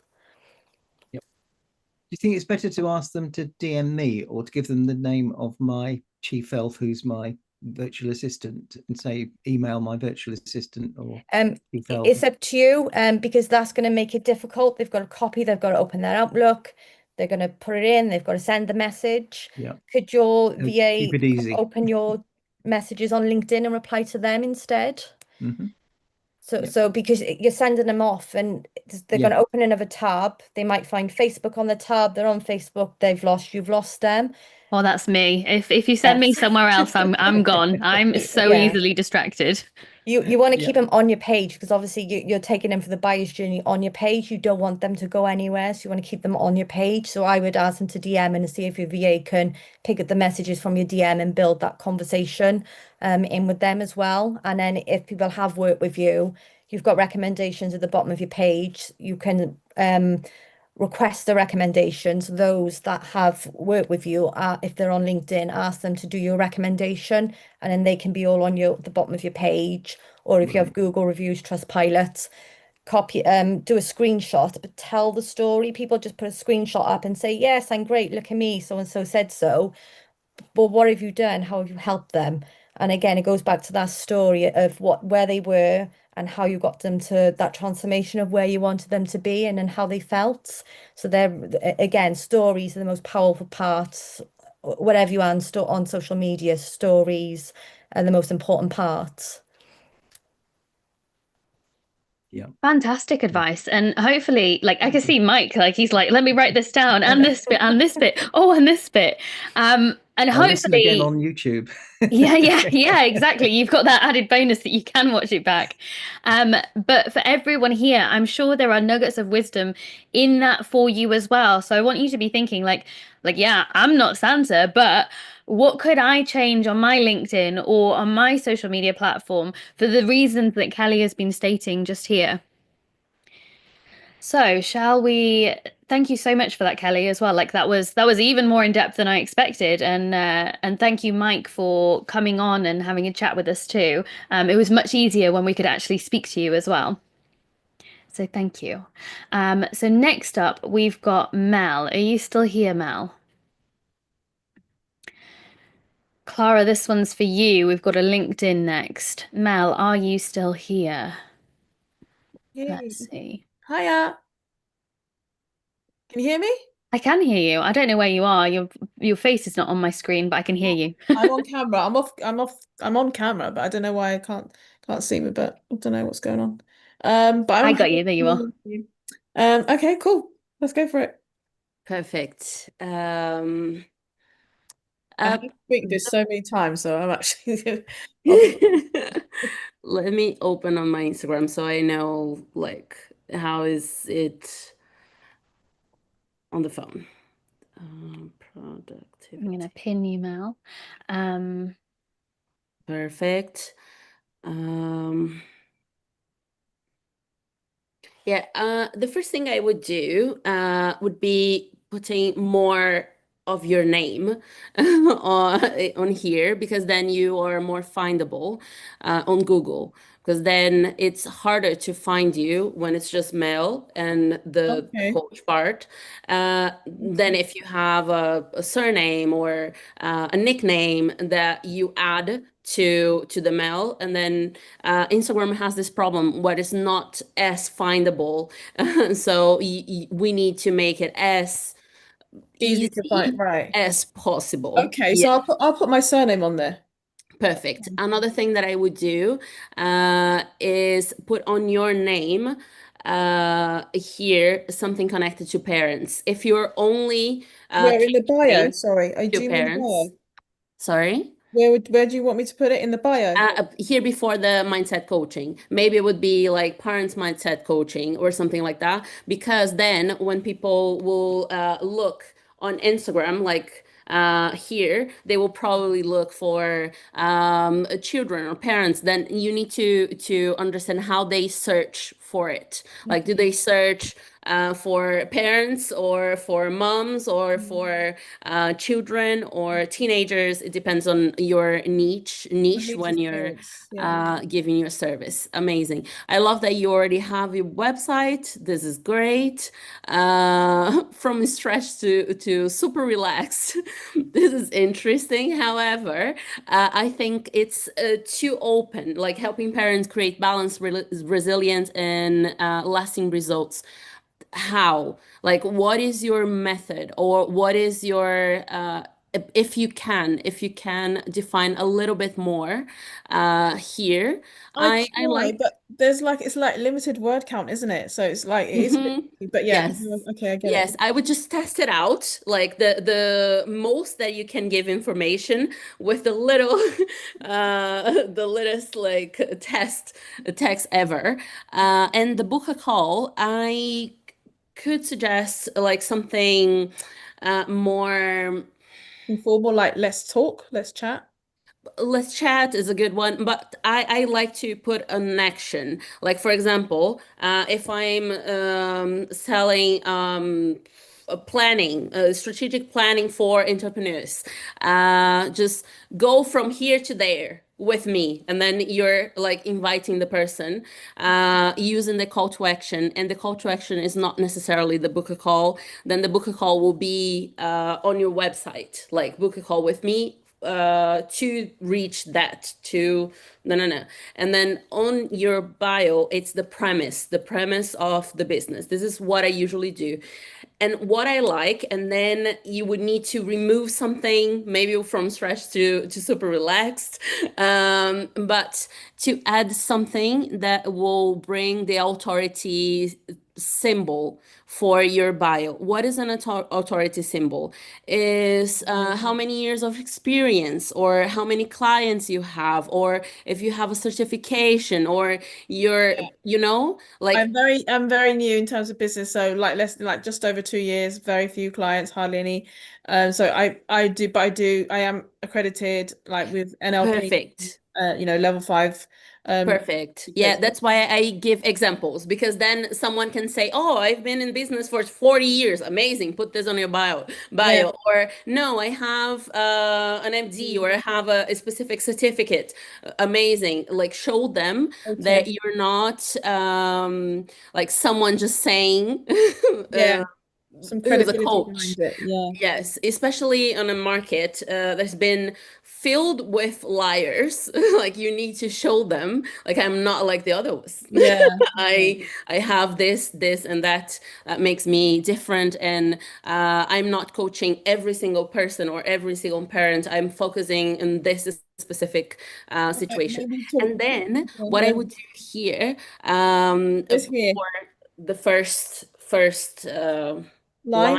Okay, yeah. the first line, I would Oh, put something that presents your service. I don't know if your photo here is presenting your service or not. I don't think so. I think it's old. I do definitely need to update it. Um, something that Laura mentioned in a previous session was like pinning um the top row, like to pin it to say so something like Clara gave me that advice. Huh? who gave that? Who said that? Clara. Oh, She's the one who okay. gave me the advice. Yeah. Yeah, so pinning it because I've seen it on other people's profiles. So like how you can work with me or what you can expect, blah, blah, blah. So I am gonna do that. I am planning on doing that. But yeah. Perfect. And one thing that could be interesting is just like defining, I don't know, 3 colors for your brand. And then your 3 fixed posts are like we using these colors. Because here, for example, we have an amazing photo of you, super professional. It And then is. we have a dog with a completely different design. And then we have a selfie. Like make it at least this first line more Beautiful. connected visually, Got it. so people can get there, and even if they don't look at the other content, they can understand who you are, why you're different, who you're working with, what are the things that make you like stand out, considering all other coaches, for example. Got it. Got it. Thank you. Also, one more thing. Yeah, I please. would add like a highlight here, There you and go. the highlight will present you and your service. A highlight is like the little Oh yeah, ball I've that it seen goes them. here. I just don't know how to properly use them. So I actually deleted it because I was like, I had a highlight that was from like a year ago, and I was like, I don't know if I want that on there. So I've Oh, not it actually, needs to be updated. yeah. And like the idea is something that can be there for, I don't know, 6 months or a year, and it's not random. So it would be like, hey, start from here, or they start, or Mel is the name of the highlight. And then you're just like presenting yourself. Hi, I'm Mel. I do this and that, and this is my certification. Yeah, Yeah, I Laura. For those that don't know what a highlight is, can you let us know? Yes, a highlight is a little ball that will be on your profile, and it's like a story, but the story is fixed, so it will be there after the 24 hours. This is an example here. So it's like you will create stories, and then you fix as your highlight to your profile. It's basically a way to guide the person who's entering your profile for the first time. So, for example, I have a highlight that's called "Start Here," and then they start here is me presenting myself. Because if someone enters my profile, the first thing I want them to understand is who am I? So what I do. And yeah, like my highlights here will be the method. So this is something that I sell. Then clarity, and then inside there will be the a storytelling that I did on my stories that really sold. And then I was like, okay, this is a highlight then, if it worked out. Then is my routine, like my schedule, my daily routine, because I sell personal planning for women, so it makes sense with my brand. And this is my fixed content here, which is happiness, because I have weekly journal, weekly newspaper with happy news about the feminine future, like you can see here. So I don't have many highlights. If you have like 10 highlights, there's something wrong, or 15, or highlights that are named like 2018, 2021. There's something that could be gone. Your highlights should be easy to understand and only there to reinforce something that you need people to know. So I want people to know who I am. I want people to know that every Friday I will post happy news about the feminine future. I want people to know that I sell this specific method. I want people to know that I sell a mentorship program or a consultancy for brands wanting to be like standing out on Instagram. So everything here, all these 5 highlights are selected so so intentionally, and this is how I want you to think about your highlights. But to start, just start here, or hi, I'm Mel, or I'm Mel, or anything that will say to people, oh, okay, let me understand who she is and what she does very quickly. This will be the purpose of your highlight. Can I just jump in quickly? What I want to say as well is, Clara, how long have you been creating content for? 13 years. So if you are looking at Clara's content right now and going, oh, my content's never going to look like that, like you are comparing yourself against someone who has been doing this for 13 years. So you are doing your version of this. So if you're sat there at home right now and you're like, this is never, like, I'm never going to be able to do this. Like, you know what I keep saying? Like, you've got to be a bit rubbish to get better. Yeah, To let get me your tell you, first. just go to the before content. You will see that I spent a year and a half using one template from Canva. Literally, it was one template. I created one, and it was only pink because I like pink, as you can see, and like the text very in the middle, no photos, no details, nothing. And I used this same template for a year and a half, and I gained like, I don't know, 70,000 followers at that time. And I'm saying it's not the prettiness, like it's not the details. The details will come afterwards when you've been doing it for a long time. In the beginning, it's just about your voice and your expertise and your experience, your story, your work, and then you will get better and other stuff. Thank you so much. You're welcome. Thanks for coming on You're as well, welcome. Mel. It's nice to see you again.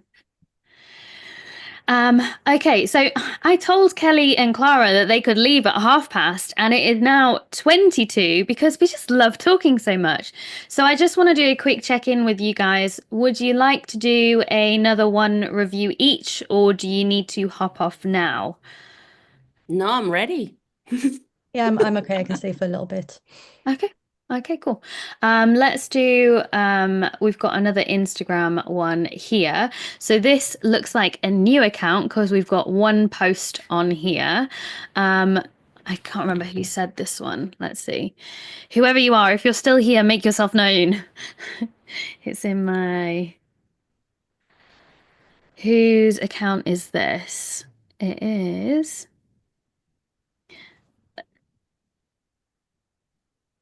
Is this...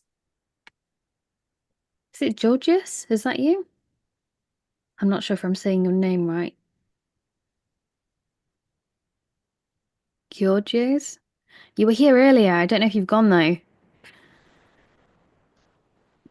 Okay, we'll give you 5, 4, 3, 2. Okay, let's move on to the next one. Thank you, Zoe. Okay, so who is this one? I've got Noor H, Noor. Are you still here? Hi. Hi. Yeah. Nice. Okay. I really like the vibe. Like immediately, I can understand that you have branding already, which is nice. What I would suggest here is making the name easier to find. Like you can use as it is now, but add the Egyptian inspired jewelry brand, like something that people can search because they're not searching for the name of the brand necessarily. They're probably searching for the category, like they're searching for jewelry or necklaces or the thing that they will buy. In the handle name. Yes, yes. No, Oh, no, not on the handle, like here on yes, yes, where Laura is showing, like the name. There you could add the category. yeah, Yeah, so this bit here is searchable. So you know what Kelly was saying about SEO, and I said it last week as well, but SEO is when you type in what you're searching for, and then you come up because you've been using those keywords. So if yeah. you hear us saying SEO or keywords, that's what that means. Okay. Nice. And then I would organize the highlights because now there are so many things. Maybe Yeah. you could put I like, haven't actually posted anything for a couple of years. oh, okay, okay. There's a lot in Uh, there. so yeah, like put in the highlights for things that are currently selling or a Q&A, like the questions that people always do to you, like for example, does it ship and internationally or things like that that people will always ask. Then Do you mean like have a highlight that says yes. Yes, Q&A? highlight for questions or for answers or frequently asked questions. Yes, perfect. And then a highlight for the current collection if you work with collections, if not like necklaces or bracelets or like your products. Yeah. Here I don't see, but maybe on the phone it appears, but I don't see the store, like Instagram store. Yeah, If I haven't I deleted my Shopify store. Um okay. So I have to basically now, this is all the old collection. I have to do Uh-huh. the new collection and relaunch the website and I'm procrastinating. Uh, yeah, we can all understand. Yeah.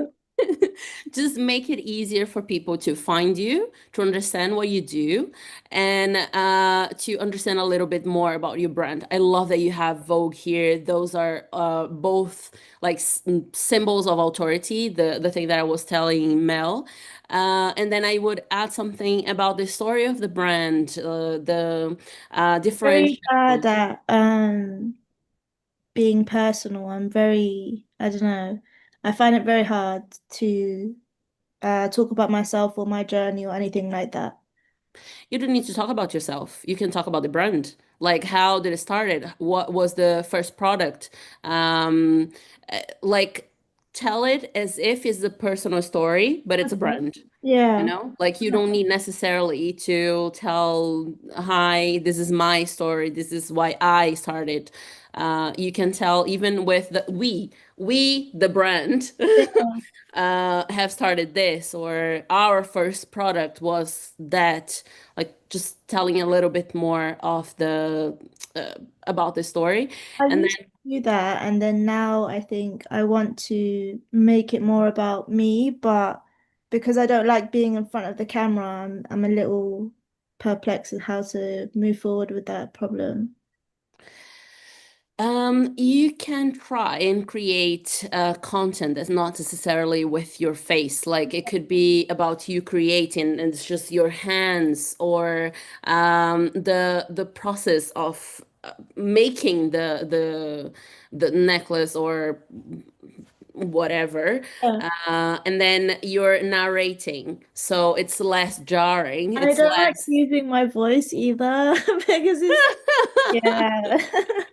Then Why maybe you should not? focus on your Oh, my brand. voice is so young. It sounds like a child, so it's a little How It embarrassing. old are does you? I'm not. 36. You know what I Tell mean? me you were like, I am a child. Ay, ay. Just test it out. Yeah, Test what works for you. And if not, it is absolutely okay to focus on your brand and to focus on the story of the product, the story of the brand itself. Mm. Like you don't necessarily need to show your face or even your voice. But maybe if you test it out, you'll feel more comfortable with it. that's really good advice. I wanted to ask one question. I do want to sell art as well, but I don't know if that will confuse my audience or to create like a separate account for that or to just merge them together.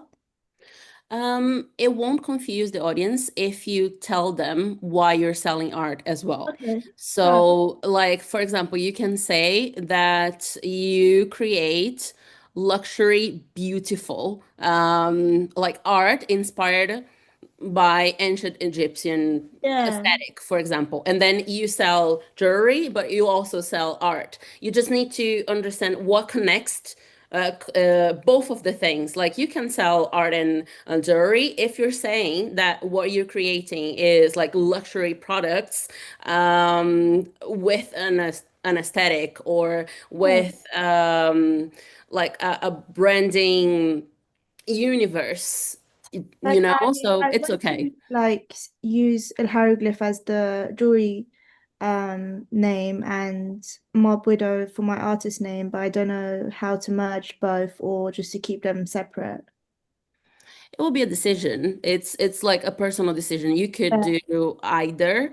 If you want to, like, what I understand is you already don't like to post content on yeah, I social don't. media.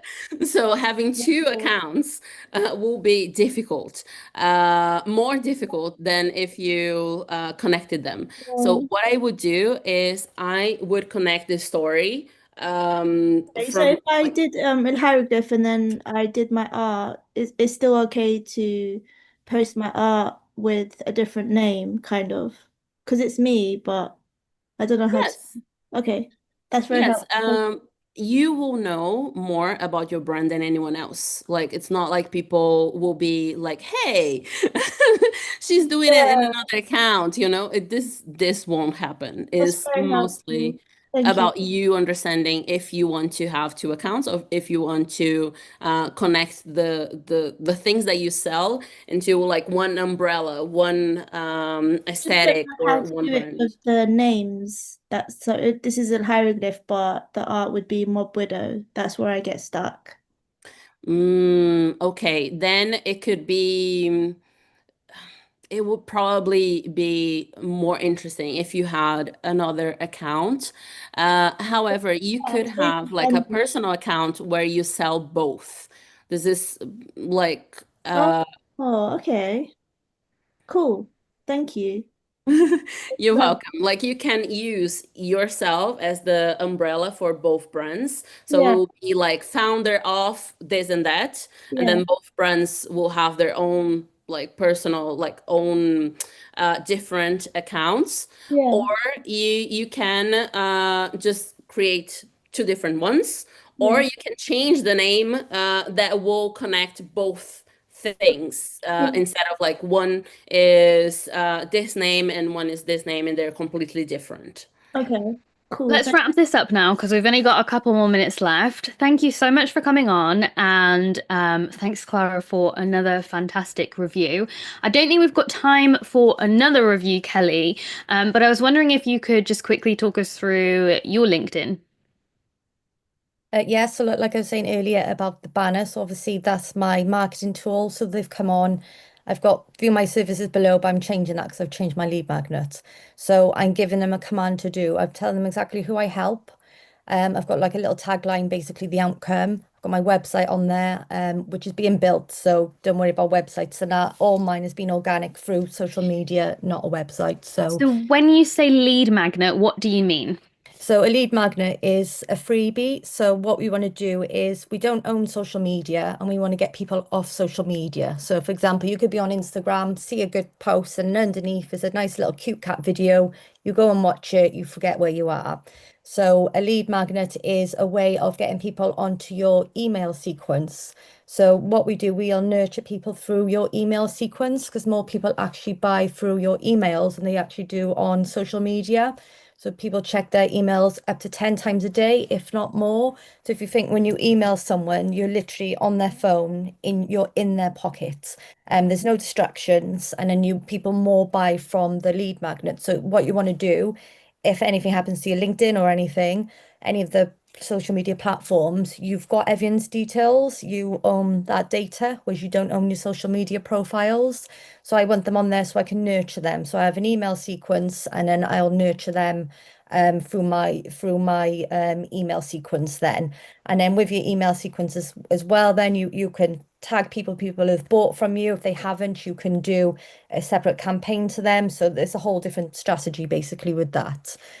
So I've got my profile photo then as well. I said I've got my branding, that's my branding is all done. If you haven't got branding, don't worry about it. Just focus on one color and just keep it all the similar basically. You I've don't need a popped professional Kelly's photo. link in the chat now as well. So if you want to connect with Kelly, you can do. Is that the best way to connect with you, Kelly? Yeah, LinkedIn, I'm on Facebook. However you want to connect with me, feel free to message. If you do connect with me, can you just say a little message you're from here? Because I don't tend to connect with everyone. I only connect with my ideal clients, basically. So if you just say you're from here, then I will accept your request. Otherwise, I may not accept it. Because again, on LinkedIn, if I accept everyone, my content is going to everyone, not the people who are going to buy from me. So just when you send a connection, you can send a little message, just say Rebel Business School or something, and then I'll connect and chat with you then, basically, of which you can't message me. Yeah, so like I said, my profile there, clear picture of me. It doesn't matter. It can be a selfie on a phone as long as it's a picture of you, because obviously you're recognizable. Every time you comment, your picture is there. And have the same photo on all your social media profiles as well, because if you go on a different profile, it's a different picture, people are not going to know it's you. So I've got my headline there. Someone asked about verification. You can verify if you want to. It is free on LinkedIn, but you do have to upload your passport or your driving license, so it's personal choice. So my headline there, like I said, is SEO. So I've got LinkedIn consultant trainer for SMEs and employability teams. And then what I do, drive sales, marketing, career results.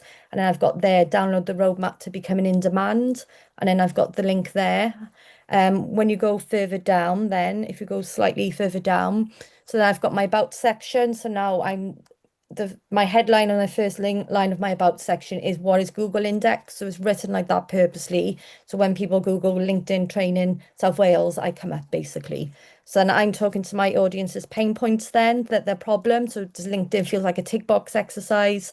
Most people are told to sign up, get on with it. Your profile's like a CV, your content, you're just sharing or posting content, you don't actually know what you're doing. You feel invisible. You always thought LinkedIn is for corporates and you feel really small and out of place. That's all the problem and the pain points of my ideal clients and the employability. And then I talk through a little bit of how I can help them achieve the goal, the transformation they want to get to. And then I've got a little bit about me in there. There's only like a short couple of sentences about me, my credibility, to show this is why I can do what it says on the tin. And then I've got the call to action then to DM me. So under the about section then, because again, we always want to tell people what to do. You've got your top skills then. So I've got all my skills on there. Again, these are searchable on LinkedIn. I've then got my services because there's a separate services part on LinkedIn. People search for services. So my services section then, so if you click on show all services, this is all SEO as well. So if you just click on that, show all services then, and then scroll down then. So I've got it there. So they're just, you can make them on Canva. That's just a presentation size. All that word in there is SEO. So I've literally got a brief 500 characters, an overview of my services there, and you can only have 10 services there. They're drop down boxes. So what I do alphabetical order A, B, C, D. So you can find what you need.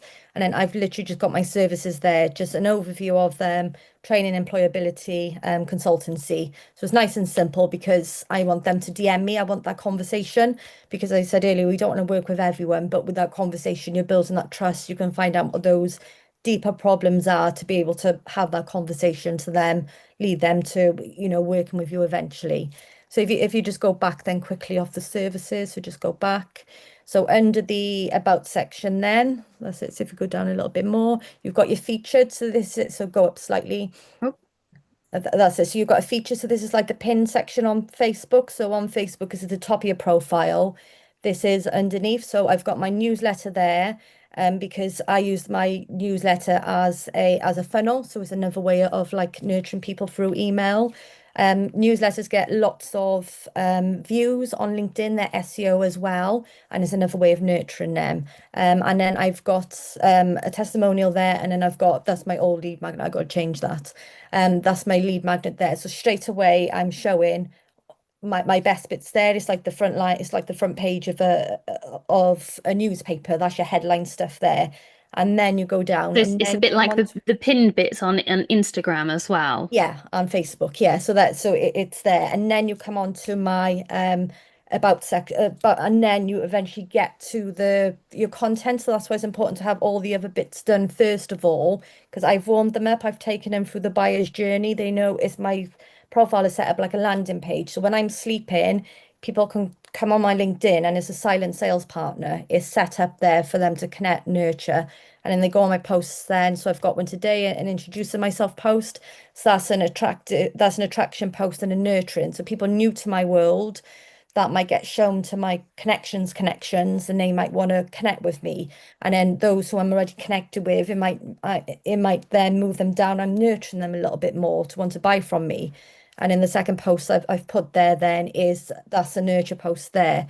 So that's what I was talking about earlier about being afraid to post on LinkedIn, about showing up for the people you can help. Think about who you can help rather than your fear, because the confidence comes from posting. People just find LinkedIn, they're just afraid of it. But deep down, usually there's an emotional root cause, which is deeper than um, just the fear of LinkedIn. Like a lot of people think, "Oh, it's my little business. Who am I to be on LinkedIn?" LinkedIn is a business platform. Is if you look at how many business owners are on there, and there's actually 14 billion pound generated in 2024 on LinkedIn. So when people say, "Oh, my ideal client aren't on there," they are on there. You're just either not giving it long enough, or you're not using a repeatable system, which is your profile, your connecting, your conversations, and your content. You need to have that repeatable system in place for your business to develop, basically. Because a lot of people rely on referrals, but referrals aren't enough because they can dilute your voice. They might not be able to share what you can do in the way that talks to your ideal client. So when people connect with me, they'll look at my headline, they'll land on my page 3 times or 4 times when you get to the about section. The featured section, sorry, I've given them a command to join my email list. Like I said, that should be enough for them to be curious, to at least to click on it.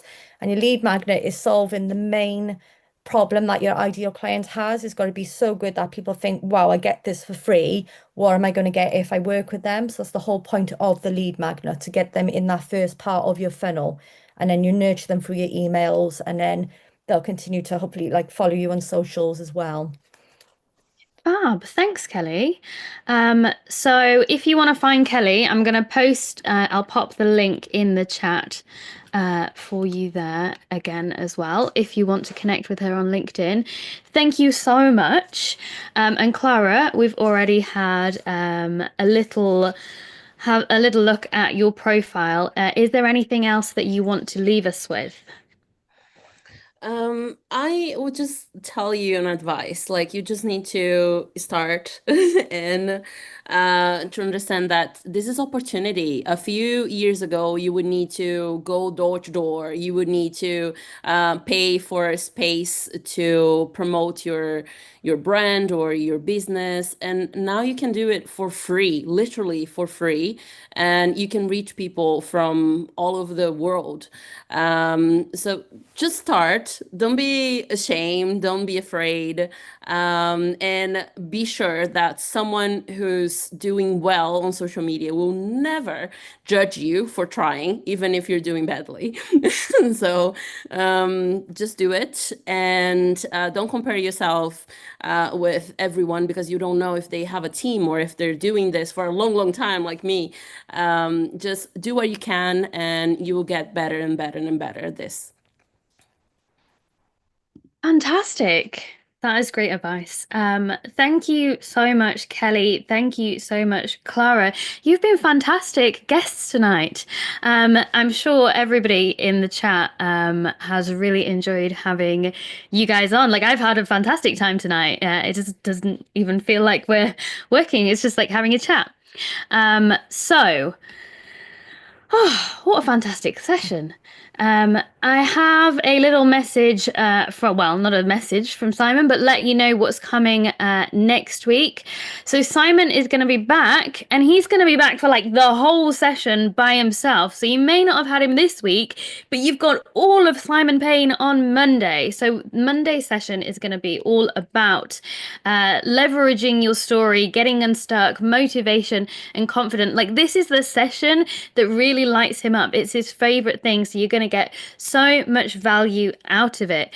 I do want to just say, if there is anyone from Wales in here, we're all going to have a meetup at some point. Kelly's like, yeah, me. And Clara's in Cardiff too. We are going to do a meetup down at my friend's place in Cardiff Bay. So if you are not in the WhatsApp group yet, drop me a message in the Facebook group and I'll get you in there and we can all meet up. Yes, Natalie, all of Simon Payne next week for you. So go out there, give it a go, tag other people in it, and I will see you on social media. Goodbye, everyone. Good night. Thank you. Thank you. Bye. Thank you.